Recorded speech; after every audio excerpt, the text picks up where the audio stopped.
All right, it's the Matt Kwasiborski Show calling you live and direct from beautiful Brigantine, New Jersey, all the way to the north end, pretty much the end of civilization here along the New Jersey shore. All the way, if you don't know where Brigantine is, it is a suburb, an island of Atlantic City. One bridge in, one bridge out. John, isn't that correct? That's it. Don't block it. We are here live, finally, in person with John Mathers. What's going on tonight, John? Nothing. Same old, same old. Glad to be with you. Yeah, glad to have you on again and running down a little bit. We have a bunch of things to talk about. A little bit about the Phillies and basically the beginning of the season, just to touch on that. We want to get to the NBA playoffs. The Sixers have the very first game of the week of the playoffs after the play-in games, I guess, on Saturday at 1 o'clock. A lot of people think that could be an insult, putting the Sixers there. And then we're only 17 days away from the NFL draft, which we will talk about with the Eagles with the 10th and the 30th pick. But before we get started, as always, I'd like to thank Al Gore for inventing the internet. I'd like to thank Spreaker Podcast for hosting this and all the loyal listeners around the world that's been downloading, mostly from America, but we have some Canadians, Hungarians, Ukrainians, Czechs, Poles, and where else did I see something from? I forget, but that's who's been downloading them over there. Appreciate that. Whoever you are. Yes. Just to get started a little bit, the Phillies. We're watching the Phillies here. They're 4-6 after the first 10 games. Probably not the start that anyone thought would be coming off the World Series, but what I love about the beginning of the baseball season is that we think that the first 3 games will tell you what the whole rest of the season is going to be, or the whole first 6 games. Yep. And it's absolutely a bit ridiculous, but it kind of makes sense. I mean, what were you saying? You if you win the first game, you're going to the World Series. If you lose the first game, it's dread for the next 5 years. Yeah. Basically, the last time we saw the Phillies were a surprise run to the World Series and they lost, where every pitch, almost every inning, every batter becomes magnified and all the strategies come out. You start counting down how many outs you have to get to win the game. And as we know, the Phillies lost to the cheating Houston Astros. Then we go into the Eagles season. The Eagles make it this glorious run to the Super Bowl, but they lost and they were eliminated. So it's always when you play in the playoffs in the NFL, one and done, right? Mm-hmm. So therefore you have this sense of urgency in the first, that's it. If they lose 3 out of their first 4 or 5 out of their first 6 as the Phillies did, the season's over. And eventually what happens is that you sink into the pattern. We're now 10 games into the season, watching them now versus the Marlins. They're 4-6. They've won 3 out of their last 4 games. And we have 152 of these games to go. And then also you have the NBA playoffs we'll talk about where, the Sixers are at least, they're not one and done. They're guaranteed at least 4 more games, right, against the Brooklyn Nets right now as we sit here. You never know. And I think that's what's so interesting about the baseball season. Now we can sort of sink into this is what it's going to be like the rest of the season. But there's a great, exciting vibe with the Phillies bringing in all the people they made in the offseason. Some I agree with, some I don't agree with. And you should be a happy Phillies fan. You do not have to watch Bryce Harper. That's the first note that I put. I was like, Harper's still injured. That was my first note for the podcast today. Yeah, I mean, hey, listen, another season, another Bryce Harper injury. What can I say?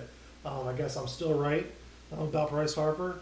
It's a shame that they weren't able to get over the hump on that nice postseason run. I mean, he played hella good, but again, a little too short for the team, a little too short for Brycey. Hopefully, his bowling arm gets better, and he's back in the lineup soon enough. Yeah, I mean, there are reports where he could have been out toward the All-Star break, but it looks like maybe the end of May. Then I read a report today where he could bat, but he can't slide because they're afraid if he slides into the base, he'll jam up his elbow and the surgical repair. So I mean, there's so many things I could say right now. I'm just not gonna. Oh, go for it. Go, why not? No, I mean, and then I guess Rhys Hoskins saw how much fun Bryce Harper was having on the bench not playing. He decided to blow his knee out so he could join. Right, because there was a choice of Rhys Hoskins to blow his knee out. Yes. Yes, John. Fishtown native, not native, but a resident there, Rhys Hoskins. Rhys Hoskins, get well. Always liked him. Yeah, his injury comes at a bad time for him because he's supposed to be a free agent after this year. His career as a hitter is up and down. He's either really streaky where he's on or he's really streaky when he's off. And it'll be very, very telling what they do with Rhys Hoskins next year in the offseason. But I do give him a crap ton of credit for getting Bryce here. Okay. During Bryce's, last year at the Nationals, every time they played the Phillies, Reese and him were always chatting it up on the base, and I think he was one of the main reasons to recruit, from a player's perspective, what a player can do to recruit players to the team. Reese, I think, was the number one Philly that Bryce seemed to bond with. At least it looked like that on the field with the Nationals. Do you think that Reese Hoskins told John Middleton to add a couple zeros to get him to come here, or do you think that had anything to do with it? I mean, it had a then Bryce Harper's making the comments. Well, JT Realmuto is my favorite player. Next thing you know, we traded for him. Sign him, right? And then traded for him. And then remember when JT was up for like his contract and he was going to be a free agent there, and Bryce Harper, he hit home run or whatever. I think it was preseason or whatever. Yeah. He yelled, "Sign him" or something. Like, yeah, during COVID when the stadium was empty. Yeah. So everyone on that team seems to like each other, which is always a good thing, and they're playing well with Rob Thompson. So I mean, shout out to him. I mean, yeah, he's had a little. His lineup decision so far have been a little bit interesting. Bryson Stott hitting sixth tonight after hitting leadoff last night, but it's still early in the season. They're experimenting, trying to find that lineup. I mean, I think people have to kind of calm down a little bit about the lineup decisions. The relief pitching has not been there, and fundamentals aren't there. They look like a team that's, they're the World Series hangover, even though they didn't win it. But I think that also goes to your point about Phillies fan. I think it's Phillies fans particularly thinking this way. You go from such a high to a World Series, right? The expectation is that either it's like the Eagles, you're going to get back there next year, or you're that good that you should be good moving forward. And I think that's where that pressure comes from. But at the same token, it's like that's the ethos of the Philadelphia sports fan, right? Yeah. We are either super high or super low, Yeah. right? We're very rarely accepting mediocrity and being in the middle. Right, right. So I think it's part of the DNA of a Philadelphia fan. So, and we don't handle expectations well. We'd rather be the underdog, that was predicted to be in fourth place, and that's what made last season for the Phillies so great. Like, who thought that they were going to do what they did? And then when they got to the World Series, people were looking around like, wait, we're in the World Series? Like, no one expected that, but everyone was like, hey, here we go, another parade. This feels like 2008. They brought all the 2008 guys in, as they usually do. And, there's a nice Gene Segura out at second. Yeah, Gene Segura coming back in his ring. What do you think about that, John? The Phillies had a ring ceremony for runner-ups, but they are the National League champions. But they got these big blingy rings for second place. It's the participation trophy of 2023. I'll tell you what. The one thing I'm not a big fan of second place trophies. I loved how inside the ring there was a piece of the what game used baseball from the World Series. I actually thought that was a really nice touch in the ring. Okay, yeah, it was very nice. Cool. Like, it was unique. Yeah. But I agree with you. Like, what is that? It's going to go in somebody's drawer at home. It's not going to get showcased. It's a second place ring. Yeah, great. Got a lot of diamonds and super, but yeah. Yeah, I mean, it was real cool, but it was very nice what the Phillies did for Segura last night. They gave him the ring beforehand. He signed, second baseman who was there during the lean years. Got up, helped us get to the World Series. Great fielder, great guy in the locker room, and we pretty much let him go. Signs with the Marlins so we could sign Bryce Harper's second favorite player, Trey Turner, because that's what Bryce says. Like, he's my favorite player. I guess JT Realmuto got demoted after he got to the Phillies. They're no longer best friends. Yeah, so it's now the Philadelphia Harpers. Yes, then the Phillies fans gave him a standing ovation last night, which was great. For as much grief as we get as Philadelphia fans, we do cherish the athletes who work hard, go out there every day, produce, and get us to the championship round. And that was a great sign by the Phillies fans last night. Yeah, I mean, if Gene Segura would have caused an out or a error in the World Series where they would have lost it, I think maybe that would have been a little different. But I mean, he's been a reliable player. For the Phillies for a while now, so. Yeah, I mean, I agree with everything you said. That we cherish and appreciate hard work, reliability, and hey, if you work, like you said, if you worked hard, like, we'll appreciate you. So yeah. hat tip to the Phillies fans. Yeah. So it's a must win tonight. I mean, they're 4-6. Must win. If they lose tonight, they're 4-7. Well, It's Bohm just striked out. Yeah. So Which, struck by the out. way, that guy putting in like 10 extra pounds in the off season. Yep. I think he scored, or didn't he have like 6 RBIs last night or something? Like, what a heck of a off season for him. Yeah. Let's hope that he, let me just say this: it's a nice turnaround for a guy who was quote unquote saying, "I hate this effing place" last year, which was basically a year to the day. Yes. It was a year to the day, which is kind of crazy. So last year, Alec Bohm, who's our third baseman, made 2 or 3 crucial errors early on in the season when the World Series was being decided. Kidding, obviously, and he just he starts getting booed. He was at the time he was a high draft pick, made it to the majors, which in baseball is hard to do with the high draft picks. To be consistent, it really is. Gets there, makes some errors in the field, maybe cost a run or 2. And then you just see him mouthing the camera catcher, "I hate this effing place," because they're booing him. As rightfully, he kind of deserved it. But instead of becoming a whiny person, kind of like a la Scott Rowland, going all the way back 25 years, who did not want to play in Philadelphia, he put his head down, worked hard, and really he hit something like 400 in the month of July with the most games last year. Like you said, puts on 10 to 15 pounds this year, off season of muscle. And is pretty much their second best hitter, if not their best hitter so far. So it's great to see a draft pick pay off and see him rebound that way. In the Twitter universe that we live in, seeing a guy think about this: 10, 15 years ago, you might not have seen that clip of him just because it wouldn't have been posted everywhere. Right. Maybe you would be able to DVR it on your TV, and that would have been it. Mm-hmm. But the fact that now we in this Twitter world where we see all this stuff all the time and it's amplified. It's quite remarkable to me how a guy, especially in Philly, can say something like that and sort of be able to ride that into using it as either motivation or, maybe just being lucky or whatever, right. and sort of embracing it and kind of like now he loves the place, right? Right. You know what I mean? So it's kind of like that fairy tale kind of story where I hated it, but now I've turned it completely around and I love it, and it goes back to what we were saying about Phillies fans, right?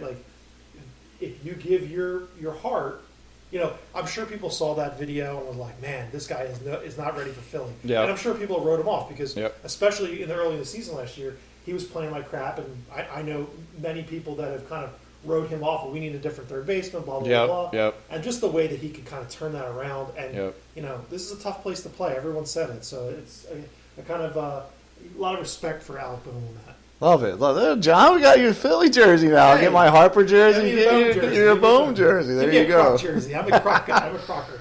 Yeah, Croc, man, I mean, have you seen him? He's not looking good. He looks like he's shrinking. When you see him in the booth before games, he's gotten real thin and everything. I know he had a procedure last year, but I don't know if you've seen it of him. What's that? I love me some John Croc. Oh, yeah. I used to be a big Dykstra fan. Yeah. I was a Dalton fan, rest in peace. Yeah. But no, Croc in the booth is like Charles Barkley on TNT. Yeah. He's a Philly treasure. He, I just love Croc. He's always cracks a good joke, or he's, talking about food or beer. Yeah. I just love it. He reads the room very well with this all shucks kind of West Virginia Midwestern kind of attitude, but talks about how his wife won't let him download any more apps on the phone because he's buying too many things and stuff like that. I mean, he is a treasure, and I really there's also to kind of not segue away, but one thing about Philadelphia is that there's certain athletes that when they retire, they make Philadelphia their home, or they get involved either in the studio, the broadcasting booth, or they're part of the community. And I'm sure other cities have that, but Kruk at the time, he was at ESPN National. He was on Sunday Night Baseball. I mean, that was the game of the week in the modern era. After I grew up with the Saturday day game of the week on NBC with Scully and Gargiola. But then you see John Miller, Joe Morgan, and Kruk was in that booth. And when he was let go by ESPN, he chose the Phillies. Yeah. I mean, he everything you said, I agree with. I mean, he's just one of those guys that he's the type of guy that you could basically sit here and watch the game with. Yeah. And he would crack a beer and eat the popcorn, and he's not he's not too high and he's not too low. Right. He's like the everyday baseball fan. Right. You know, there's sometimes when you sit and you watch other commentators, and I mean, I'll tell you what, like it's a great segue to start talking about the NBA. Yeah. But I don't really have very much affinity or affiliation with like Kate Scott and like Al Abdelnaby. Like, Yeah. because they're not really Philly centric people. Right. I mean, they're basketball people, but Right. they're not Philly centric. Right. Where like you could argue that like when who was it? Not Jim. Was it Jim Jackson? Did it before? Jim Jackson, Mark Zumoff. Yeah. And, like they were like Philly born and bred like type guys, and it was like you could sort of like feel that. But yeah, I mean, Kruk, I love having Schmidt there too. Yeah. Because Schmidt and him kind of play off of each other. Yeah. And then just Tom McCarthy just tries to referee sometimes. Yeah. It's They'll great. bring Jimmy Rollins in there. He was really good on TV last year. I really like listening to Ruben Amaro, the former all Philly who grew up in the clubhouse. He was 5 years old during the '80 World Series when his dad was a third base coach. And on the radio, they got guys like Kevin Stocker, who was a shortstop in the '90s. And one of the reasons we got Bobby Abreu, and then I forget who the other one is that they. Who does their Kevin radio? Franston. Oh, Fransky. And then on the radio is Fransky is the play-by-play. He's exceptional. Okay. And Larry Anderson does the home games, the reliever during the 80s and 90s, who's LA. played all over. But another one who chose Philly as his home, like you hear Ricky Batalico on the post game and on 97.5. It's just random how many of these athletes come home, and I'm just talking about Phillies. Mm-hmm. Look at all the Eagles that are around, the Sixers that are still around, and so we will segue. Well, hopefully the Phillies, it's 0-0 at this point. Well, that means the season's over. Season's over. Yeah, they already left 2 runners on with one out. It's done. Clutch 15 runs last night. They should have saved some for the rest of the series. Kind of that attitude. I can hear it already. But we did want to talk. I just like the fact that again the first 10 games don't mean the season's over or the season's won. 2008, the Phillies were 4-6. They won the World Series. This year we're 4-6. So we shall see. Want to segue though. One of the things missing out, we spend a lot of time on the Eagles, which we'll get to, but a little bit sooner, the Philadelphia 76ers. NBA playoffs begin tonight. John, we got the playing games. Who do we got tonight going on? Tonight we got the Los Angeles Lakers and the Minnesota Timberwolves, and then the Miami Heat against the Atlanta Hawks. So can you explain why this is a playing game, when this started, and who happens to the winners and the losers? So you have Minnesota versus the Lakers tonight. What happens if the Lakers win tonight? So if the Lakers win tonight, they would be the 7th seed, and they would play the Memphis Grizzlies. Okay. If they lose, they would play the winner of the New Orleans Pelicans and the Oklahoma City Thunder. Okay. And then the winner of that game would then be the 8th seed. Okay. So this started 2 years ago. It was a way to sort of, I think, in my opinion, sort of try to get away from tanking. Yeah. So they added 4 teams to each division to let them basically play into the playoffs. I don't think it's worked as well as everyone thought it has. I mean, you're looking at the Milwaukee Bucks against possibly any one of those 9, 10, 7, 8 seeds. Who are the Eastern ones? You're looking at the Raptors and Bulls. Okay. They're the 9, 10, and then Miami and the Hawks are the 7, 8. Okay. The 7, 8 seed, obviously, the winner of that would play Boston. Right. So that's a tough mountain to climb. Right. And then again, Milwaukee gets the winner of Toronto, Chicago, but then that winner then plays the loser of the other game. Right. It gets a little bit confusing. Right. Because the loser basically gets 2 chances. Right. So the loser of the 9-10's out, right? The loser of 9-10 is out. The loser of 7 and 8 will play 9. The winner of the 9-10. Correct. And then the 7-8, the one goes automatically advances. So basically, we'll know at the end of the night from both conferences or one conference that one team will advance, and then 2 other games will be left to play for the last seeds in each conference. Got it? Okay. Correct. Yeah, because they still have to. That other team would travel to wherever the other team loses to. Right. But again, like that 8 seed is open, but then again, Right. you're facing the 1 seed. The Right. Bucks. So Right. what are your chances of? You got to play it. Hey. Yeah. All it takes to get in, home run. Yeah. Miami just hit a home run. Yeah. Against our favorite starting pitcher, Aaron Nola. bring in the bulldozers, turn Citizens Bank Park into a parking lot. There you go. Anyway, so yeah, it's actually kind of interesting, but it makes things a lot more confusing for the playoffs. I don't think it's that. I don't think it's that fair per se. Okay.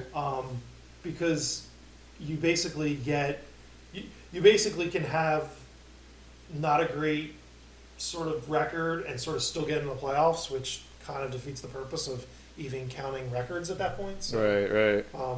yeah, it's one of those things where a little confusing, but you know. Yeah, I mean, but it does like play into the rest of the sports world, adding playoff teams. We saw the NFL, right. NBA, MLB. The Phillies would not, if it wasn't for last year, the Phillies would not have played the playoffs. And even the NCAA basketball, they're at 68 teams. And look at Fairleigh Dickinson. The upsets Purdue in the first round. 16 seed beats the 1 seed, and they actually won another game. I mean, they actually lost, but still, you never know what can happen. And it brings me to that in the NBA, there isn't that dominant teams that we grew up knowing. The Lakers, the Bulls that we always go back to. The Lakers with Shaq and Kobe, the Bulls with Michael. Golden State is not dominating like they used to. So in a way, it is a little bit more wide open. I don't think anyone's predicting a Milwaukee and a Denver championship round. They're both the number 1 seeds. They're not a lock to make the finals at all. Agree 100%. Yeah, I would. It's one of those things where it is wide open. I mean, you look at LeBron James and he's in a playoff game again. Or a play-in game. It's kind of like, ooh, like when was Michael Jordan ever in a when was he ever an 8 seed or a 7 seed? Right. I don't think he ever was. No. So from that aspect, it's kind of interesting. But yeah, I mean, you look at kind of the biggest games probably in the Western Conference is going to probably be that Memphis. I would personally, I think the Lakers win tonight. Yeah. And Memphis against the Lakers, I think is a good matchup because I think Memphis is a really good team. And LeBron and AD, and that's still, I think, an okay team. Yeah. But I think it's going to be like the young versus the old. On the Eastern Conference side, I think probably one of the better series you're going to see is Cleveland, New York. Yeah. Cleveland's a young team. I think New York's, being built really well. Yeah. And they've been good. They've been playing good basketball all season. I think that'll be a good matchup. And do I think they beat the winner of that beats Milwaukee? Probably not. I think Milwaukee can sort of stamp its ticket to the Eastern Conference Finals. It really comes down to, in my opinion, listen, Philly against Brooklyn. Yeah. I mean, if Philly doesn't sweep, we got a problem. Here we go. No, we do. I'll put that on radio and all right. But Philly against Boston is going to be a big test, and we'll see. Yeah. We'll see what comes out, the Boston Johnny or Philadelphia Johnny. We'll see. Whoever wins that first 2 games of that series probably will say which one will come out. No, I think it's – so you went back to the Cleveland Cavaliers. They coming in at the 4th seed or the 5th seed? They're the 4th seed against the Knicks. Knicks with the 5th seed. Yeah, those teams have had surprisingly very good seasons. I know the Sixers struggled against Cleveland a few times. Early in the season, I think Cleveland won a game, but they also went out and got the guy from Utah. They traded for him, Donovan Mitchell, who's taken that franchise. Oftentimes you see a trade of Donovan Mitchell, who was the runner-up of the Rookie of the Year, by the way, to Ben Simmons of the Nets. He gets traded. You would think Cleveland had to mortgage their future, but somehow Cleveland was able to build a 4th-seeded team around him. Absolutely. Yeah, I mean, there's a guy who scored 50 points, 70 points, a game. I mean, I think, was it last year he scored 70? I think last year he scored 70. This year he had a 50-point game or 2 50-point games or something like that. He's a great player. He really is. But the one thing that I look at when I look at this playoff picture is, especially in the Eastern Conference, I don't care much about the Western Conference. Right. I mean, there's no excuse anymore for Joel Embiid. Right. Like this is one of those years where I'm like, here you go again. You're the 3 seed. There's not a dominant big man in the Eastern Conference that can really match up with you. Yeah. You should just roll over the Eastern Conference. But what I think is going to be a big distraction is this MVP race. And I think that if Joel Embiid wins the MVP, I think that's going to be a large inflation to his skull. And I and I hope that he can kind of pocket that and sort of channel that for the playoffs rather than sit up there, get the trophy, kiss babies, and go on with his career. Well, when will that come out? The MVP, is that during the playoffs? Yes, because it's the top three they'll announce. Yeah, and we assume that'll be Joel, probably the same three as last year, isn't it? Giannis, Jokic, and Jokic, and Embiid. Yeah, and Embiid will probably be the top three. I don't know if anyone else will crack that. No. Yeah.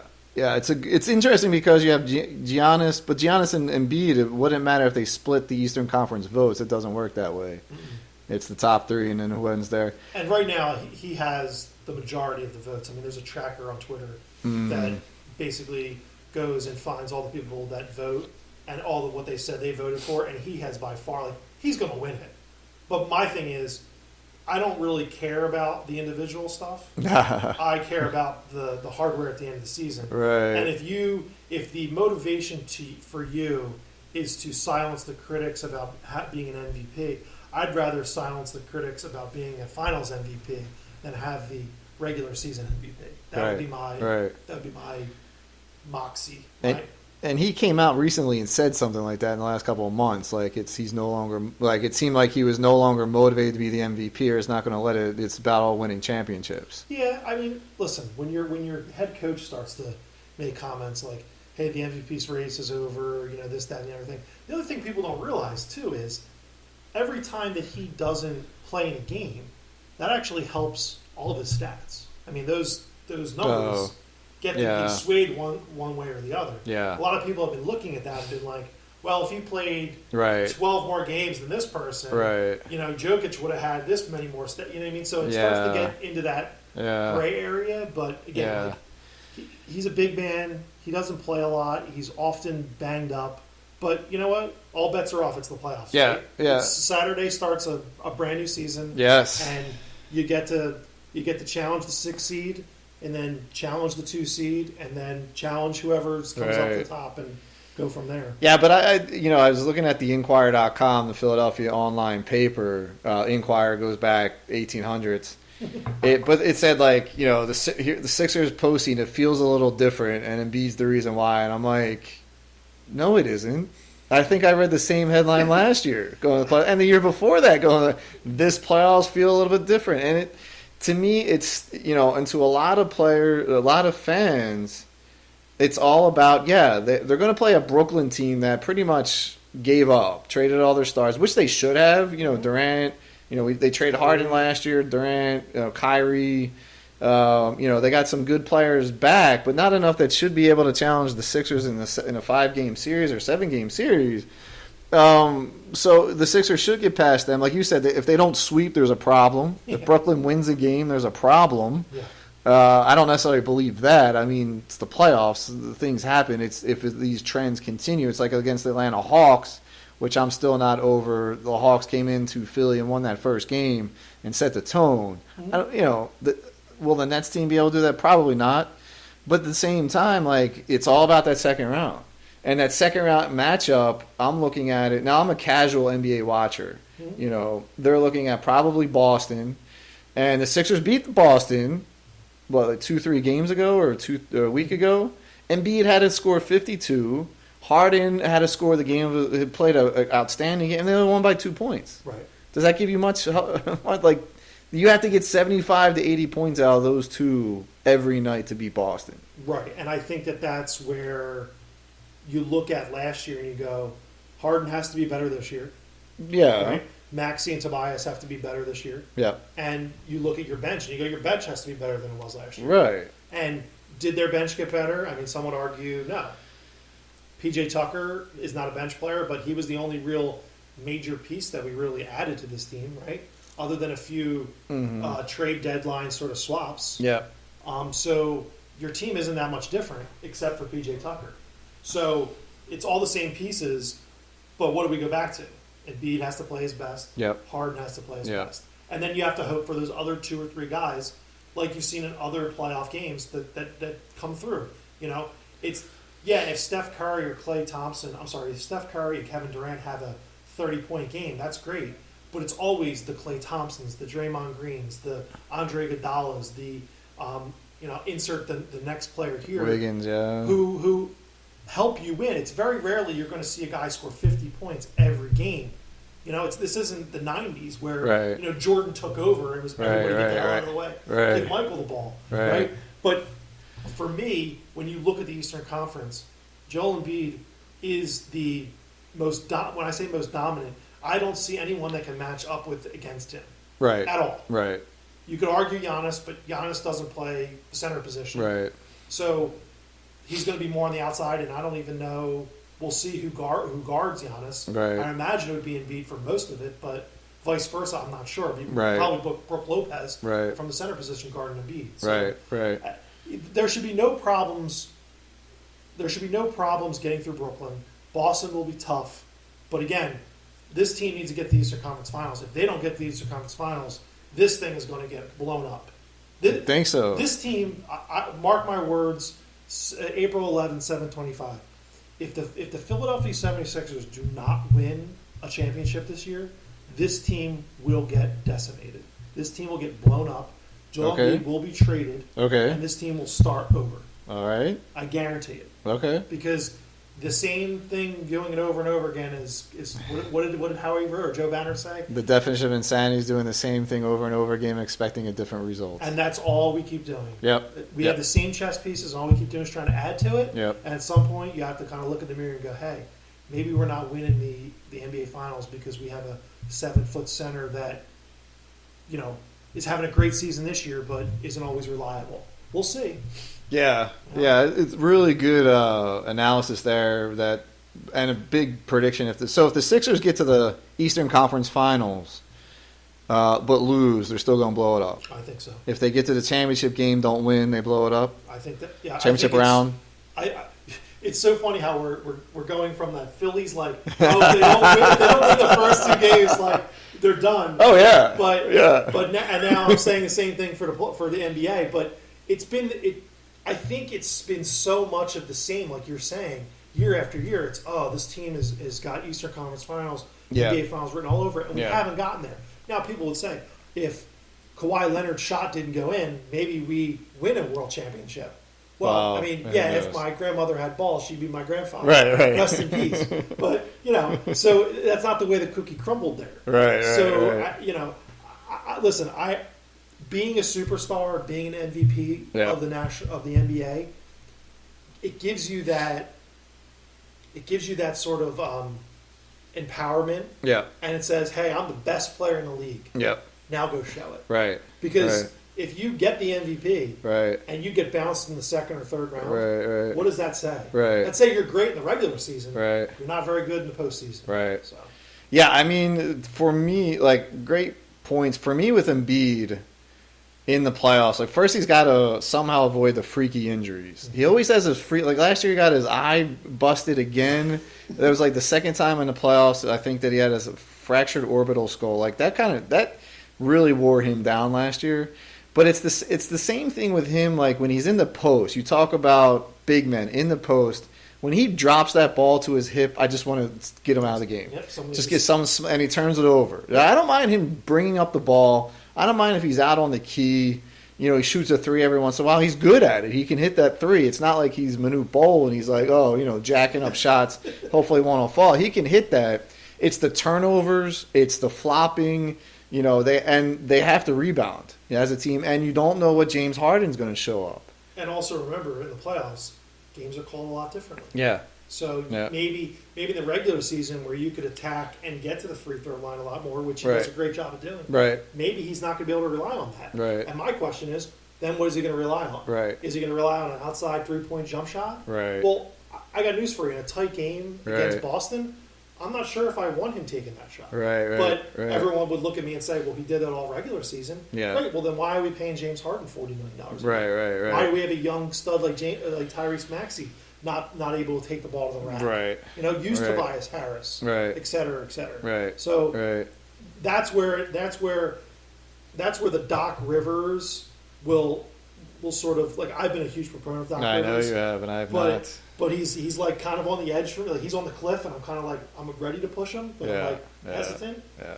So it's kind of is Doc Rivers going to game plan a little bit better in this postseason? He's going to be able to use his bench a little bit better? What's he going to do? I would love if he showed up on Saturday and just started the bench guys. Because we blew out Boston with just the bench guys last week. That to me is like, you want to show me how big balls you got? Throw Mac McClung out there. Show Jaden Springer out there. Give me some Paul Reed out there. So if you do that and they lose the game, then we've got serious problems, right? Because I guess with Brooklyn, it's not playing. Yeah, but at least beating Harden and the rest of the first five will get a little bit of breather room. Yeah, maybe they'll play the first half or the first quarter and the second quarter. Yeah. So. Yeah, this Brooklyn series against the Nets, like we said, they decimated their team. But it's also imperative that the Sixers win these games easily, because then you can rest Embiid and Harden and Tobias, because you're going to need them at their max almost every night the rest of the playoffs. Yeah, and it's not like they're going against Miami as a 2 seed. Right. It's like Boston was in the championship last year, so. I mean, they have really you're playing against the defending champions. That's going to be a tough matchup. Right. And then if you win that, God willing, you go against hopefully Milwaukee. Right. That's going to be another tough matchup. Right. So you got exactly your point. You have to be smart. You have to take care of business. That's why I said sweep the Nets. It's a take advantage of the situation where when you travel, you're going to Brooklyn. Yeah. Get rid of it. Get it done quickly and get the extra 2 days rest. Yeah. And then you know what? You're going to go to Boston, and that's going to be a short ride. But then if you get to Milwaukee, and maybe you sweep Boston, God willing, it's not happening. It's not. But maybe I don't see them getting past Boston. Maybe you do it a little quicker than maybe you could have. Yeah. And the Milwaukee series, like you're saying, is a little less of a strain. Yeah. I mean, looking at the way, I just think Milwaukee and Boston are better than the rest of the conference. I think there's that big leap even between the Sixers. I think the Sixers are in that 3 category alone. Cleveland, New York, they're perfectly positioned. The rest of the conference is whatever, they're positioned the way it is. But Milwaukee and Boston, I just think they're just deeper. They're a deeper team. They have a bench. And Boston and Milwaukee have both been to the finals. They know what it takes to get there, which, as we know, the Sixers have not. So there'll be a lot of hype around, and I want to trademark this MV Embiid. Okay, MV Embiid. There's going to be a lot of distractions around him. That's what I'm trying to say. Yeah. Okay. But again, keep an eye out for James Harden, because James Harden's the guy that everyone wanted here. Right. We lost Jimmy Butler. We didn't have anything. We had to get that other piece, and there's James Harden. Right. James Harden has an opt out. Yeah, he's gone. So look at this summer. We're foreshadowing already to how this can then get blown up. Yeah. I mean, you get James Harden leaves. Yeah. Where is the rest of your points coming from? Yeah. No, exactly. Where's your other piece of the pie? Yeah. Is it Tyrese Maxey? No. I mean, it could be. Yeah. If he takes a big leap, but I don't know. Yeah, it will be that third player with all the attention on Embiid and Harden defensively from the other teams. Someone's going to have to step up in a consistent way, and no one in the Sixers. And that's been a lot of the issue, is that they haven't had that consistent third player to step up. Tobias has been in and out of the playoffs. Crickets for him. He's either really good and then he disappears. Yep. Maxey, defensively is an issue. Offensively, he's solid. But defense is a little bit of an issue there. Then you have Melton. He could step up. He might be able that guy. P.J. Tucker was starting to hit threes. The one game I watched, he hit those 3 threes in the fourth quarter. I was like, okay, he's back. But he's ready. He's not an offensive. No. He's not a juggernaut. No. He's more like that defensive. I always call the goon. He's the type of guy that if you come into the lane, I'd love for him to. There's a shot. You know what I mean? Mm-hmm. I might take a hard foul from him, but he's the type of guy that. He's the polar opposite of Joel Embiid, where Joel Embiid wants to block your shot. He doesn't want to put you in the ground when you come in. Right. Tucker, to me, is like bad boy Pistons. He wants to put you into the ground a little bit, just to remind you the next time you're coming in the lane. Yeah. That's why we got him, for that toughness. That like you said, the Pistons, that Rick Mahorn kind of, bad boy who comes in and the lane is theirs and it's their house and they protect it. Absolutely. For what Tucker did. I mean, we'll see. I hope that I'm wrong. A lot of people think this could be a deeper team and we just don't realize with the Sixers. But again, it just goes back to got to get past that second round. And we're looking at a potential matchup with Boston. One team in the West, I know you said you don't talk about the West before we transition, is the Phoenix Suns, because you and I had talked about getting Kevin Garnett.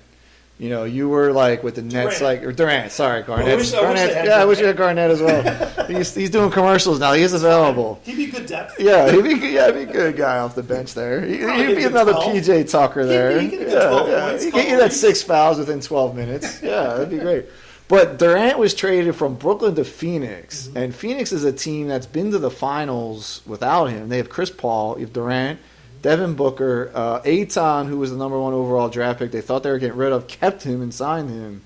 What do you think Durant? To me, he's like sort of like that wild card out there in a West that isn't being dominated by Golden State as in the past. LeBron's Lakers they might not even make it past tonight. So what are you and you're the one that were advocating, let's trade Maxey, let's do whatever it takes to get Kevin Durant. Oh, I would have to this day. I mean, I would give Maxey up right now for Kevin. Well, yeah, I think we all would now, but after watching it, yeah, So Kevin Durant's been a little banged up this year, right? As always, that was my thing about not getting him. Yeah, but when he is healthy and seems to be, he is a arguably top 5 player in the league. Yeah, I mean you can't argue that. Adding him to that cast of characters, having Monty Williams, I think is a good coach. Yes. And again, I think it's a great point. You say that they've been to the finals. I think that's very important. I think that helps. We talk about the NFL teams that have been to the Super Bowl and they come back. Yep. Players know, coaches know how to do same sort of. We saw that with the Eagles. Yep. So I think Durant is certainly going to help them, and I do think that by making that trade, they put themselves in a position where, you not having Durant, they're probably on the cusp. Mm-hmm. But I think Durant puts them over the top and really makes them solidify them for them to be have the opportunity, to compete for that Western Conference Final against Golden State, against Memphis, whichever those two, they're going to. I would assume that Denver beats any of these other teams. Yeah. So Phoenix if Phoenix plays the Clippers, they're playing the Clippers. Is that what it is? The Clippers. That's what I was looking for. It's Phoenix, Clippers 4-5, Sacramento, Golden State 3-6. Yeah. And then Memphis and Denver are the 1 and the 2. Look at Sacramento 3 seed. That's kind of crazy. First time in 16 years that That's Sacramento crazy. Kings have made the playoffs. That's nuts. 16 years. Nuts. And there's no Chris Webber out there. No Chris Webber, no Peja Stojakovic, no Jason Williams. Jason White Williams. Chocolate. Yeah, White Chocolate, yeah. There's another point guard they have is really good with them, too. Yeah. They're always... Wasn't Bibby? Didn't Bibby play for them? Bibby did, yeah. He might have been the point guard, yeah. There was a European guy too. Didn't Vlade play for them for a little bit? Too? Yes, he was the guy. Him, Yeah. Weber, yeah, he was their superstar. That's right, and Peja, and I think there was a point guard, Bibby and Williams. Yeah, I mean those Kings, they were like the Sixers. They couldn't get past the Lakers. Where the Sixers, with Iverson, they couldn't get past a certain. I don't know who it was, but I guess the Bulls. It wasn't the Bulls. It was someone else. Anyway, long story short, great for those Kings and looking at them in the playoffs, the 3 seed. But Phoenix to me is that wild card out there. If the Durant, Booker, and Chris Paul, like Durant doesn't have to be the facilitator. Right. They got Chris Paul. And they're playing Kawhi, Russell Westbrook, Paul George. That's a good first matchup to watch. Yeah. Where you'd say like Sacramento against Golden State, you're like, all right, well, this is just a preseason game for Golden State, right? Yeah. But I want to get back to Sacramento real quick. Shout out to Mike Brown, great coach. Yeah. LeBron's coach. Been around the NBA. Yeah. Won championship with the Golden State Warriors. Was there for a little bit. Yeah. And finally gets this Sacramento job. And then also, shout out to them, that organization, for making some trades in the offseason. Yeah. To take shots at who's the guy, his son, the center for the Kings. I can't think of his name. I don't know many Kings. I know they made a big trade with Indiana. The center. Yeah. I forget his name. I have to look it up. I'll look it up. Yeah, no, you're right. What about, go back to Mike Brown? Didn't Mike Brown, he won the championship with he won it with LeBron, right? Wasn't he LeBron? He was LeBron's coach in Cleveland. No, He was not? He was LeBron's close in Cleveland. He got fired. They hired the Spanish coach, and then Tyronn Lue took over. Oh, it was Lou. Okay, so the Sacramento roster, I noticed De'Aaron Fox, Sabonis. I was thinking of his father. From Gonzaga. Yes, yeah. The Lithuanians. Yep. That's his father, huh? Yep. That's his dad. That's how old we are now. Now the players that we watch and their sons are now playing. That's how, but yeah, De'Aaron Fox out of Kentucky. Yep. But made the move for, they got Malik Monk, they got what's his face, Sabonis. I think they made the trade for Trey Lyles, if I'm not mistaken. And shout out to Rashawn Holmes, ex-Sixer on the Sacramento Kings. Yeah. Harrison Barnes still in the league. Yeah, making $18 million a year, by the way. Yeah. Look at his salary up. So the big trade, that they made with Indiana is they traded away Halliburton, Buddy Hield, and Tristan Thompson. They were supposed to be the guys that they built around the Kings, and they traded them to Indiana. Kind of crazy that to the Pacers, and they get Sabonis. So they got Justin Holiday, Sabonis, Jeremy Lamb. They gave up Halliburton. That's one of those trades where you don't see as much anymore, where it's usually just salary dumps or superstar for superstar, but you got to match the contracts. Mm-hmm. Yeah, that was an excellent trade for both teams. Yeah. I mean, really, it redefined them, but getting Sabonis out in Sacramento gets them up to the 3 seed. And it really shows that you don't have to make major moves if you have a good coach and a good general manager. I'm not saying superstar general manager. Yeah. I'm saying a Billy King-esque general manager, shout out to Billy King, that can make little moves or one big splash to get a good player. Yeah. And you can do. Listen, I'm not saying that the Sacramento Kings are going to Eastern or Western Conference Finals, right? But they could. They're a 3 seed. Yeah. They played hella good this season. Yeah. So you got something to say. I mean, they're essentially the Sixers in the Western Conference. Right. So I'm really proud. Not that I'm a Sacramento Kings fan, but it's awesome to see a team that's been bad for so long get that opportunity to kind of turn it around. Yeah. And it's not that they turned it around because they drafted someone really good. Right. And, I think of a Memphis Grizzly team where you got John Morant and a couple of, Desmond Bain and a couple of those guys, Justin Jackson, where they drafted really well. So they've been expected to be good. Sacramento made a deal, they drafted De'Aaron Fox, and there's a couple other guys that they traded for Sabonis. Right. But, man, they have done a 360. Yeah. And it was interesting, talking about those cores that Sacramento traded to Indiana when the Sixers knew that Ben Simmons wasn't coming back. Sacramento was one of those leading teams to be rumored, and these guys like Halliburton and DeAndre Fox were supposed to be guys included, and I don't think the Kings wanted to give up Fox for Ben Simmons, and obviously good for them. Good for them, yeah. Yeah, good for them. We look like geniuses traded him to the Nets. Yeah, exactly. So good preview on the NBA. Like you said, I think it's a great point to that. Embiid most likely will finally win the MVP. We'll see how that affects him on the court. Will it, hurt his ego? Maybe it'll elevate his play, or he'll be so happy with it he won't care. But then you say if the Sixers don't win the championship, they blow up everything. I don't know. I think if they don't get out of if they get the Eastern Conference Finals, we'll see. But I think going into the offseason, it all really rests on Harden. And he's going to opt out. There's a lot of rumors he wants to go back to Houston. I could see him. Why would you want to do that? I think he's just going to be a mercenary. Whoever's going to pay him the most, because at the end of the line, he's going to try to max out all that money. And remember, he gave up $15 million. That's not I'm not saying. Oh wow, hell of a catch by the Marlins first baseman and a wind-aided pop-up fall catch there. Off of excellent catch. Anyway, we'll see about that. Kwasiborski now, Miami Marlins fan. Yes, huge Marlins fan.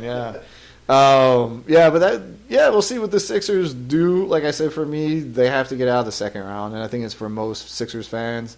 But great points by you by going there. 17 days away, John, to your favorite NFL activity besides the games is the NFL draft. Oh, love it. If you could insert the draft sound, ding, ding, ding. That's what I'm going to wake up to on April 27th. It's going to be a fantastic day. And that is the day after your birthday. It is. Shout out to me and my birthday. There you go. April 26th, you will be 32 again, right? 32 years old. That's why you're my best bud, man. Exactly. So 32 years old, John will be celebrating the 8th anniversary of his 32nd birthday. But the day after will be the NFL draft. Crazy season for the Eagles. We all know they get to the Super Bowl. We talked about teams that know how to be there and play. Exactly what Kansas City Chiefs did to us in the second half of that game. All of the experience the Chiefs had was on display and rolled us, came back. But the Eagles somehow still have the 10th pick and the 30th pick. Kind of ironic, they have the 30th pick that should have been the 31st, but because of Miami doesn't have a first-round draft, it doesn't matter. They have the 10th pick because of your boy Howie Roseman. They had the 10th overall pick. It could have been a lot higher, I guess, in a way. But the Saints, they rallied and almost made the playoffs. But how did Howie Roseman get this 10th pick? I mean, just being a born genius count. I mean, come on. I mean, the guy's a genius. I mean, everyone's doubted him from the beginning. Yes, everyone makes mistakes, but I mean, year after year, he puts his team in position, and it's all you can ask for as a fan of an organization and a love for a team. That every year we just talked about teams that are in the middle of the road, and that's not exciting. Exciting is to just come off a Super Bowl unfortunate loss, right? But then turning around and being like, oh man, rather than having just the 30th pick, we have the 10th and 30th pick. Yes. And we get to restock the cupboard per se. Yes. So I'd like to look back at that trade and look at sort of the precipice of it. Yeah. But great position that we're in. But again, as today's news, I don't know if you saw, Jeff Okudah of the Lions traded to the Falcons for a 5th-round pick. If anything shows you anything about the NFL draft, that exact situation proves that any person you pick is a lottery ticket. Yeah. I mean, the Lions picked him 3rd overall and just traded him how many years later, 3 years later, for a 5th rounder. Yep. It's a guessing game. Yeah. And sometimes you're going to guess. Sometimes you're going to get J.J. Arcega-Whiteside. And sometimes you're going to get Jalen Reagor. And sometimes you're going to get Lane Johnson. And sometimes you're going to get, Fletcher Cox. Exactly. So, you referred to Jeff Okudah, who was a cornerback drafted by Detroit, traded today. He was entering his 5th year, I believe. They didn't want to play him his option. Main reason he got traded, he's been in the NFL for 50 games. He's only been played 25 of them. That's pretty much why he got traded. Just can't stay healthy. He's like me. He only works 50% of the time. Oh yeah. I think we're all like that these days. So here it is. This is how the Eagles got the 10th overall pick, right? Maybe. This was back, I think, last year. So the Eagles traded the number 16 overall pick, the number 19 overall pick, and a 2022 6th-round pick to the New Orleans Saints for the number 18th overall pick, a 2022 3rd-round pick, a 7th-round pick, and in 2022, and then a 2023 1st-round pick and a 2024 2nd-round pick. So we actually have the Saints' 2nd-round pick next year, I think, still as well, if we haven't traded that away. And Matt, was that to move up from 19 to 16? Or was that happened before the draft? That was the move up to 18. So we traded the 16th pick. We had 4 number 1 draft picks last year. Going 4 number 1s in the NFL, or at least 3. Okay. So this was to get to the 18th pick. So this was the pick that was that. And then the 18th pick was then traded to Tennessee for A.J. Brown. Got it. Right. Okay. So we took we were slotted for the 15th, the 16th, and the 19th, I think. We used the 15th and some picks to move ahead of Baltimore to draft Jordan Davis, right? I think we traded with the Texans to get there. Right. And we also had engineered a trade. And this trade with the Saints was done January 2nd, 2023. That's 2022. Actually, I don't know. Sorry about that. I'm looking at when it was published. Sorry about that. So basically, this was done before the draft, that trade. I remember that kind of crazy thing. So anyway, because the Saints didn't have a great season, we have the 10th overall pick. Eagles lost a crap ton on defense. Like, we've lost, Hargrave, who was pretty much 2 of our leading tacklers. Hargrave, Edwards, Kazir White, 2 linebackers. We lost the safety and C.J. Gardner, which was kind of controversial the way we lost him. And then so we lost a glut of talent. And our defensive coordinator. Well, yes, their defensive coordinator, Jonathan Gannon. Yeah. We won't talk about offense yet. Let's stick to the defense. Yeah, I mean, exactly right. You got gutted from a leading tackler perspective. Your linebacker, your main linebacker is gone. Your main safety is gone, who you traded for. You replenished that sort of cupboard with 1-year wonders. Yep. And Justin Evans. I'm missing the guy from Pittsburgh. His name. You're slotting into Kobe Dean. Yep. But again, you're still a little light on the linebacker front. Yep. But you brought back your 2 corners. So Mm-hmm. you're kind of like, okay, we got our cornerback room set. We got still Avonte Maddox. Mm-hmm. And they've kind of patchworked safety and linebacker.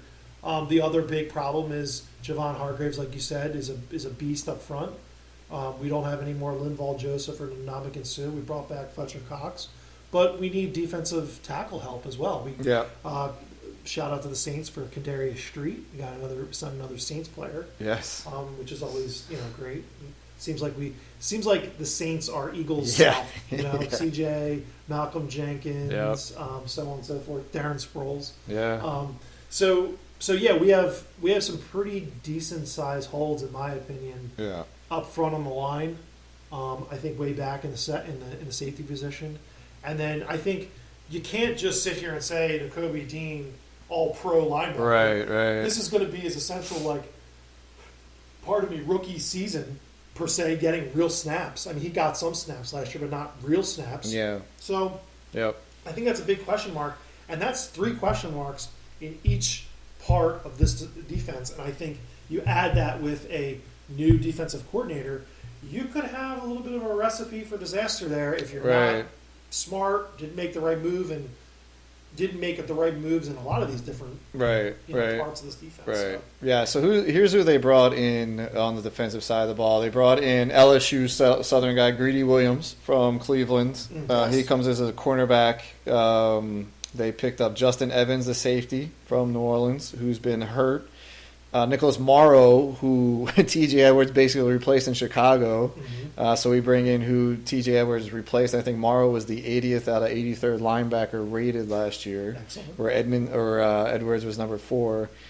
Terrell Edmonds is a safety coming over from Pittsburgh. And then, so those were the ones. So to me, there's a lot of depth players there. I don't see anyone that's going to come in and have a long-term career with the Eagles in that way. I think there are a lot of depth, so that leads you to play. And then on the offensive side of the ball, they didn't lose as much. And they also brought back Slay. We know that. They brought back Bradbury, which may have an impact in their drafting if they keep the 10th pick. The only thing they brought in on the offensive side of the ball, I think, we brought back BG, is Marcus Mariota. I mean, that was it on the offensive. And we didn't need anything in the offensive side of the ball that was glaring. We lost Gardner Minshew. Okay, that he played his way out of an NFL starting position with that loss to the Saints, basically because he looked nervous and he didn't look like he had the control of the team in that game. That was a weird game. And they finally get Marcus Mariota. Finally.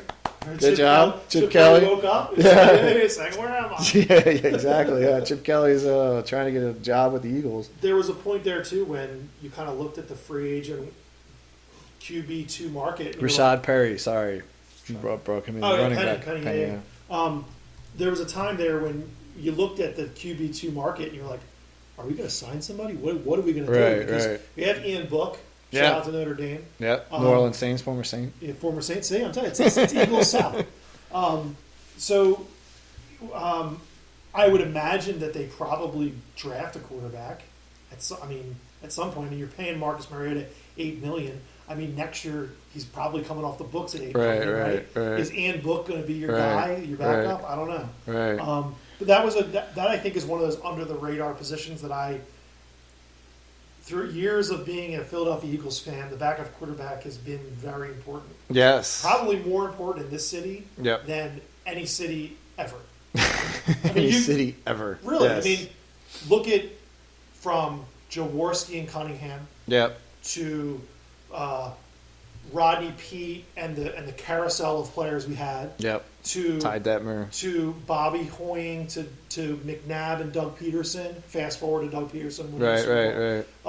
To Jeff Garcia. Jeff Garcia, to the Detmer brothers, to I mean, the list goes on. A.J. Vic, Feely, Vic. Kevin Cobb. Yeah. I mean, just the amount of those guys, I think it's really important. So Can't forget about Chase Daniel there. I mean, the guy is the ultimate QB2 from a salary perspective. Plays no games, gets the most money. Love it. Him and Sam Bradford, just Love it. amazing. So that I thought was important, and I like Mariota from the way that I think that he can probably run this offense. Yes, Similarly to Jalen Hurts, so that's great. Yep. But I think again on the offensive side of the ball, since we're on that side, you got a couple holes. You got a QB3 that there's a big question mark for, right? You need another tight end, and you need a running back. Yes. So those are three, I would say, major positions. I mean, maybe wide receiver 3, not the most important. No. But again, like, you lose Zach Pascal.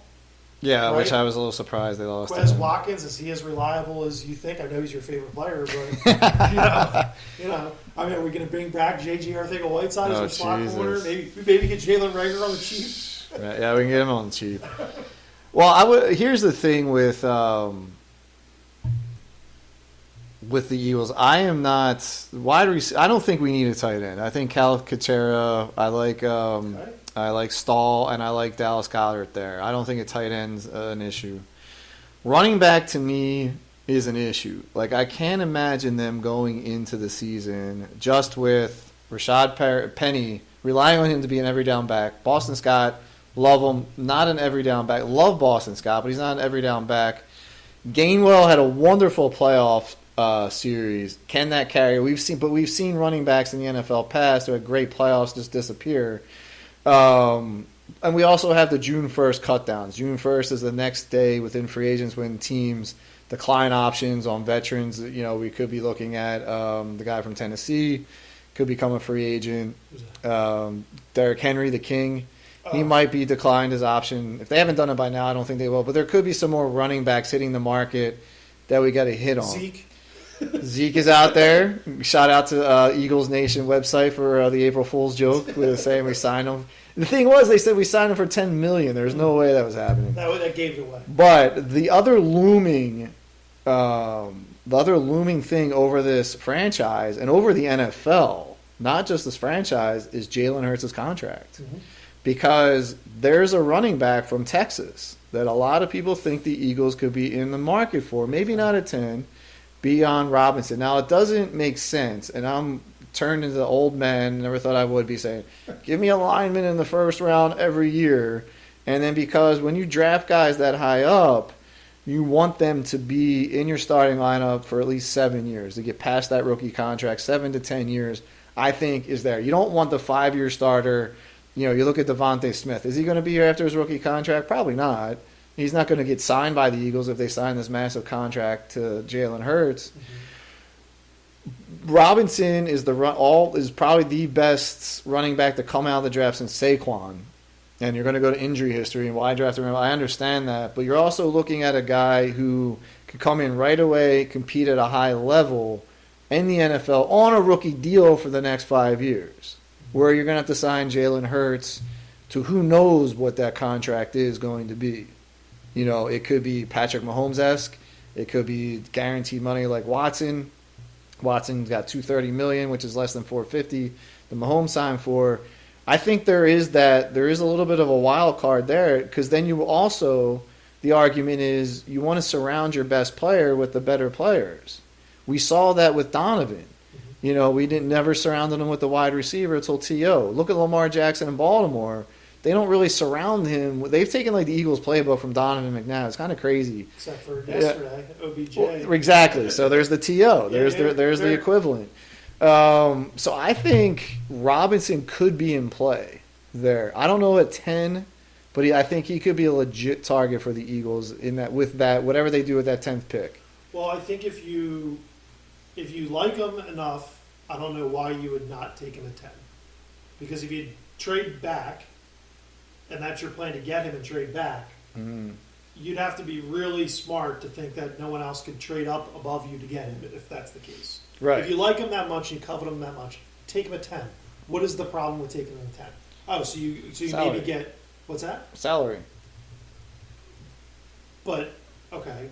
I mean, the running back room right now is No, $6 million. he's going to be total. no. I'm talking about if you slot him at a different. If he's drafted, let's say the Eagles trade from 10 to 15, he's not going to get the same amount of money as the 10th player. That gives you more salary cap room. Fair. And you get an extra draft pick out of it. But you're really gambling at that point. You are. Because you're not guaranteed to get him when you trade back. So you got to be comfortable with saying, I'm going to give up 10 to get something.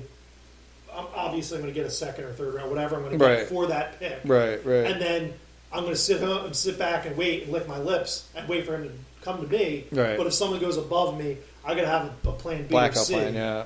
to see who goes there. Right. So I think that's, listen, you have very much luxury here, right? Yes, You there's have- a luxurious pick. Yes. You have 9 spots above you, Mm-hmm. and arguably in this year there might be 4 of those picks above you make be quarterbacks. Yeah, in a bad So that year leaves for you quarterbacks. with 5 other options Yep. plus 1, Yep. and there's a lot of good players there. However, we've sort of filled a lot of holes this season in guys like, for example, cornerback, who I thought getting rid of Slay or Bradbury, that would make perfect time to Yes. go and grab a corner. Yes. That's not Yes. happening. Yes. Take cornerback. Everyone, listen. Take cornerback off your board. No Witherspoon. That Not was my happening. guy. That was Not my coming guy. here. Not happening. Then it started to Then you start to think, okay, offensive line. That's another one we didn't talk about. Yeah. It's another hole on this offensive line. Right. Cam Jurgens, he's a center. Can he play guard? He has. Great. Right. Okay. Right. Are we going in with that? And then Right. Lane Johnson is year by year. Jason Kelsey's year by year. Yeah. Offensive tackle. I Yeah. mean, the kid from Northwestern's there. A couple kids from Ohio State are there. Yeah. Is that a better use of your money rather than, taking a running back like Bijan and then in the second round maybe you can get a Tank Bigsby or a Charbonnet out of There you UCLA. go. Yeah. So maybe your value there is a little bit different. I think I read that as Howie Roseman has been a GM of the Eagles, he's drafted 6 running backs. So, Really? Yeah, he's drafted 6 running Gainwell backs. being one of them. Smallwood. Gainwell, Smallwood, Pumphrey, Sanders. Sanders, the list. Whoever. Yeah. But I don't see that happening. Yeah. For me, if I were to plant my flag right now, it's all Jalen Carter. If he gets that far. If he though. gets that far. Yeah. Can Yeah, you move up for him? The 2 players that I would be willing to move up from 10 from would be Jalen Carter and Will Anderson. Right. 2 defensive linemen, one from Georgia, one from Alabama. Yeah. Will Anderson. Yep. Yeah. So those would be my 2 that I would sit there and salivate and go, okay, let me call Arizona, my friend John Gannon, let me see what he wants. Let me call Shane Steichen, another friend of mine, see what he wants. And You're gonna have to give up the 10 and the 30 though to move up. maybe, If you get Carter or Will Anderson. maybe, Yeah. or you throw in a future, Yeah, you but throw in a player. yeah, you could throw in a player. So, yeah, maybe Derek Barnett and get rid of him finally. Oh boy, that's what we need more. That's what we need to get rid of more edge rushers. We don't have. We have Doesn't great- play anyway. He gets more penalty yards and sacks Oh, every my year. goodness. Derek Who recovered Barnett. the fumble in the Super Bowl? Oh my God! Thank you. So he deserves a contract till he Thank you. dies. What? Well, this is the same guy who didn't want to pay Jason Kelsey, right? We're going to keep Barnett around as he recovered a fumble in the Super Bowl. It's hard to Jeez. find good edge rushers. Jeez. It's hard to find them. He sucks. No, By the but if way, we I went, understand if we your went point. to the Matt Kwasiborski playbook, we would be sitting here with Nanick and Guakwe, who hasn't done shit since Matt Kwasiborski won on him. So Hey, we'll just that guy's proved me wrong. Never take my betting advice, people. So no, I mean I understand. Like Jalen Carter, if he fell, which I don't think he will, he's there. So basically, Jalen Carter was everyone's number 1 overall pick until he got criminal charges because of reckless driving after during the Georgia championship parade. He didn't turn himself. Then he eventually turned himself in anyway. Character issues, which I don't think I think they're a little bit overblown at that point. Mm-hmm. But so there are rumors that he could fall, especially with some quarterbacks rising.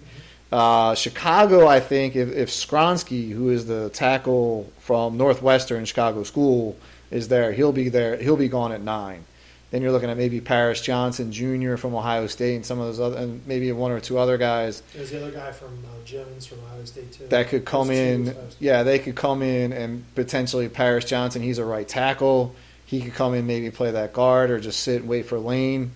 I don't know. We'll see about that. But the defensive line too. We'll see. Will Anderson probably go 3 to Arizona.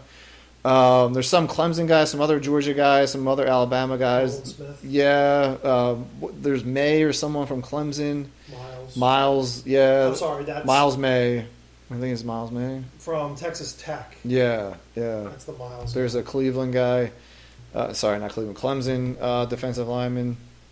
Anyway, they are going to have their chance at a good, solid defensive lineman with the 10th pick if they stay there. I think offensive line, if they stay there, will be there. But yeah, it will be interesting to see if Howie does move up. I mean, will he move up from 10 or will he move back? And then 30, there's also, the sensible people who won't take Thompson at 10 beyond the running back will take Green or Guerin, Jahiri's Green. The Alabama running back should be there at 30. A lot of people are saying Gibbs, sorry, Jamar Gibbs, yeah, should be there at 30. So we'll see. Real quick, I was shocked at Carolina's move up from 9 to 1 in a market to where these quarterbacks, usually if you're moving up for a quarterback, I don't see that. Is Bryce Young, C.J. Stroud, Anthony, are they going to be franchise quarterbacks that you can build around? I mean, look at Jared Goff. The Panthers think so.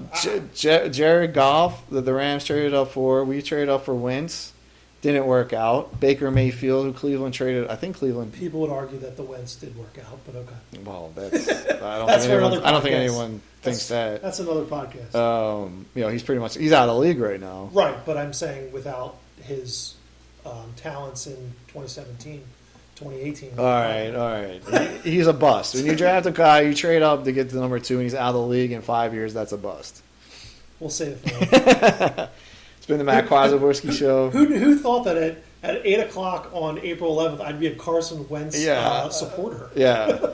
And when I first moved here to Brigantine 3 years ago, it was like he was like Voldemort. He whose name shall not be mentioned. But yeah, we don't bring up his name. I give respect where it's needed and done. So, but to your point, you trade up for 1 from 9. Listen, Frank Reich, what's his biggest problem? He's never had a quarterback. Right? Yeah. Philip Rivers. He traded for Philip Rivers. Right. Oh, before that, he had Nick Foles. Andrew Luck. No, he had Andrew Luck. Andrew Luck leaves. Yeah. He has to go get Philip Rivers, right? Then he gets who's the guy? Carson Wentz. Yeah. Matt Ryan. Yeah. So he's gone through the Jacoby Brissett. He's been through a bunch of quarterbacks. He needs a quarterback. Right. He needs a guy to start with. Right, but at the same time, next year's draft, the quarterback class is so much more talented. So why not go in? Spencer Rattler, the kid from the Caleb Williams kid. From apparently, look, I'm just going on. Like that every year, though. Yeah, but the quarterback class next year is supposed to be much more talented than the one coming out this year. Why not go and tank next year? You keep Sam Darnold as your starting quarterback, or whoever they had Sam Darnold. Who's the other guy they had? The P.J. Walker, the guy from Temple. Have them start. Baker. They tank. They got rid of him. Tank even more, and then they don't have to move up. They don't have to give up so much to move up. So, say for next year, if they kept Sam Darnold, finished number 3 position in the draft, to get up to number 1 doesn't take as much. Well, then that wastes a year of Frank Reich's coaching career. Well, I mean, hey, this. As a Panthers fan, you've been tanking since Cam Newton left. Yeah. So from an excitement level to get people excited, to get your fan base excited, to make your team better. Right. If you can make that move for 1, go up and get the move for 1 and roll the dice. And if you roll the dice and it works, right, you have your quarterback for the next 5, 6, 7, hopefully 10 years. Right. If not, then you're going to have Frank Reich for 2 years, and then you go in a different direction. Yep. But I think if you have the opportunity, I think you go up and, especially if you haven't had a quarterback for so long. Yep. And I think that's where these teams look at Houston. I mean, if Houston Texans need a quarterback so bad, if Bryce Young falls in their lap, they're going to be salivating. Yeah. You know what I mean? the Colts, Shane Stechton, like he needs a quarterback. Yeah. That's the other part of this, Matt, is that there are no quarterbacks available. Like, who's available? There isn't any. The last quarterback that was taken was Marcus Mariota. That's the last quarterback on the board here. Right. Unless you're going to try to sneak in and get Aaron Rodgers, where Aaron Rodgers is going to play for Houston. Yeah. You know what I mean? Yeah. So your hands are kind of the tie here. Right. You're getting one of those 4 or 5 guys that are available, or somebody way in the back. The kid from Tennessee, Hooker. Yeah, Malik Hooker. Was banged up. Yep. So really, a lot of these teams, they're taking flyers on Jimmy Garoppolo. Yep. For the Raiders. Chicago's sticking with Fields, which I think is smart. They made their decision to stick with him. Yeah. But the most important position in all sports is the quarterback position. So right. Yeah. Yep. Well, John, the Marlins are now, my favorite team is now up 3-0 on the Phillies. Top of the 6th, 2 outs, runner on first. But it's been a great podcast with you. We got a lot of topics covered. We usually just Eagle-centric, but we got to the Phillies and a little baseball, a lot of the NBA, and then we hit with the draft coming up. So it's been a wonderful time with you. Yeah, man, thanks for joining the show. We're going to end the Matt Kwasiborski show here, play a little bit more music, and then we'll sign off. Thanks for having me, Matt. Go Birds. And the music doesn't want to work. Let's see if it comes this time.